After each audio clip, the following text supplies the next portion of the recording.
Hello दोस्तों, अस्सलाम वालेकुम, नमस्ते। उम्मीद करती हूँ आप सब खैरियत से होंगे। अल्हम्दुलिल्लाह मैं भी अच्छी हूँ। आज मैं सुनाने जा रही हूँ आपको एक कहानी जिसका नाम है वो बरसात की रात। मुंबई के एक छोटे से फ्लैट में रहने वाली अंजू, जो कि अपने गांव से शहर पढ़ने के लिए आई थी, लेकिन वो आज वहीं अकेले रहती है और जॉब कर रही है। उसको अब अपने परिवार के बारे में कुछ भी मालूम नहीं कि वो लोग कैसे हैं, क्योंकि 4 साल से ना तो वो अपने गांव गई, ना कोई वहां से आया। आज 4 साल में उसने अपने माता पिता से बात तक नहीं की। लेकिन आज कुछ ऐसा हुआ था कि अंजू को अपने गांव जाना ही पड़ा। दरअसल आज उसके गांव से एक चिट्ठी आई थी जिसमें लिखा था कि तुम्हारे पापा की मृत्यु हो गई है। तो अंजू अपने ऑफिस से 15 दिन की छुट्टी लेकर निकल पड़ी अपने गांव देसलपुर की ओर। देसलपुर वैसे तो कहने में एक गांव था, लेकिन उसको किसी भी हाईटेक सिटी से कम नहीं कहा जा सकता। वहां हर प्रकार की सुविधा उपलब्ध थी। वहां के स्कूलों में भी पढ़ाई नई टेक्नोलॉजी के बोर्ड्स थे, जिसकी मदद से बच्चों को पढ़ने में बहुत आसानी होती थी। उस गांव की उन्नति में सबसे बड़ा हाथ अंजू के पिता अजय सिंह का था। अजय सिंह बहुत ही भले इंसान थे। वो किसी का कभी भी बुरा नहीं करते थे। करना तो क्या है, वो किसी के बारे में बुरा सोचते भी नहीं थे।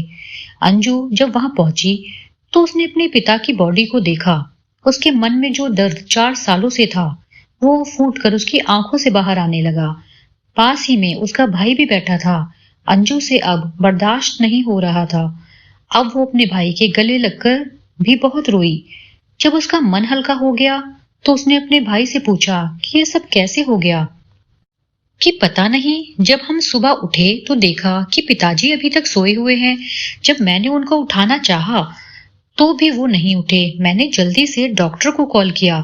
उन्होंने आते ही बता दिया कि उनकी डेथ हो गई है। अब अंजू से रहा नहीं जा रहा था, इसलिए उसने अपने पिता के चेहरे के कपड़े को हटाया।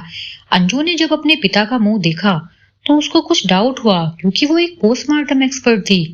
उनके चेहरे को देखते ही उसको पता चल गया कि उनकी साधारण मृत्यु नहीं हुई है, किसी ने दम घोटकर उनको मार डाला है। अंजू ये सब सोच ही रही थी कि उसको एक जानी पहचानी सी आवाज सुनाई दी। वो कोई और नहीं बल्कि ध्रुव था।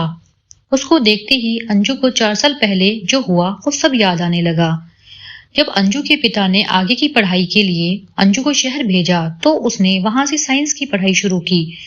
शहर में वो जहां रहती थी उसी के पास के फ्लैट में ध्रुव रहता था। अब साथ में फ्लैट होने के कारण दोनों में बातचीत होने लगी। कुछ समय बाद दोनों की दोस्ती भी हो गई, और दोस्ती को प्यार में बदलने में समय तो लगता ही नहीं। एक दिन ध्रुव ने अपने प्यार का इजहार कर दिया, और अंजू भी तो यही चाहती थी, इसलिए उसने हाँ कर दी। अंजू को पता था कि उसके पिता हमारी शादी के लिए नहीं मानेंगे, तो उसने ध्रुव से कोर्ट मैरिज कर ली। फिर उसके बाद अपने पिता को शहर बुलाकर बताया। जब अजय सिंह को इस बारे में पता चला तो वो अपनी बेटी से बहुत नाराज हो गया। और वो भी क्यों ना, उसने अपनी बेटी को पढ़ने के लिए शहर भेजा था, ना कि शादी करने के लिए, वो भी किसी अनजान से। उसके इस फैसले से अजय सिंह बहुत नाराज हुए और अपनी बेटी को कभी न देखने का प्रण लेकर वो शहर से वापस आ गए। उसके बाद अजय सिंह ने अंजू से फिर कभी बात नहीं की।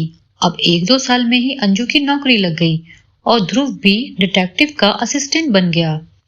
एक बार मुंबई में बहुत तेज बारिश हो रही थी तो अंजू हॉस्पिटल में ही फंस गई। तब उसने ध्रुव को कॉल करके बताया कि तेज बारिश की वजह से वो शायद आज रात नहीं आ सकेगी। लेकिन कुछ समय बाद हॉस्पिटल के एक सहकर्मी ने उसको कहा कि मैं तुमको घर छोड़ दूंगा। कुछ समय बाद अंजू घर पहुंच गई और उसने दरवाजा खटखटाया। ध्रुव ने दरवाजा खोला और अंजू को देखकर उसके चेहरे पर अजीब सी घबराहट हो गई। जब वो बेडरूम की तरफ बढ़ने लगी तो ध्रुव ने उसको रोकना चाहा, लेकिन अंजू नहीं रुकी। और जब वो वहां गई तो उसने देखा कि एक लड़की उसके बेड पर उसके ही कपड़े पहनकर सोई है।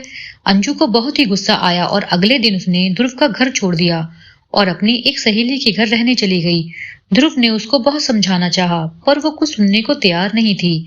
आज 2 साल बाद जब उसने ध्रुव को देखा तो उसे लगा कि अब उसकी बात सुननी चाहिए। उस रात क्या हुआ था? ध्रुव ने उसको बताया कि जब उसका फोन आया उसके कुछ देर बाद एक लड़की ने मेरा दरवाजा खटखटाया। जब मैंने दरवाजा खोला तो सामने मेरी एक दोस्त थी जो पूरी तरह से भीगी हुई थी। मैंने उसको अंदर बुलाया और उसको कपड़े चेंज करने के लिए तुम्हारे कपड़े दे दिए और अपने बेडरूम में सुला दिया और मैं बाहर सोफे पर सोया था। लेकिन तुमने कभी मेरी पूरी बात नहीं सुनी और जल्दबाजी में फैसला ले लिया मुझसे दूर होने का। मैंने तुमको बहुत फोन किए पर तुमने कभी भी मुझसे बात नहीं की।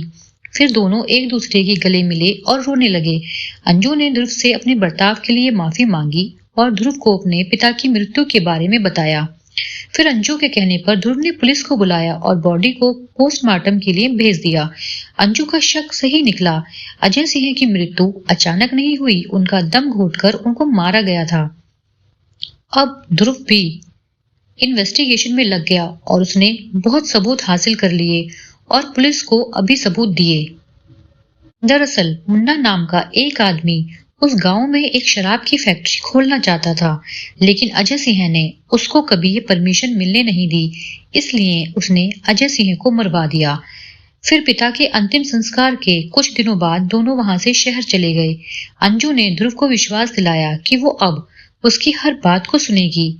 फिर दोनों ने अपनी पूरी जिंदगी को बहुत अच्छे से एंजॉय किया।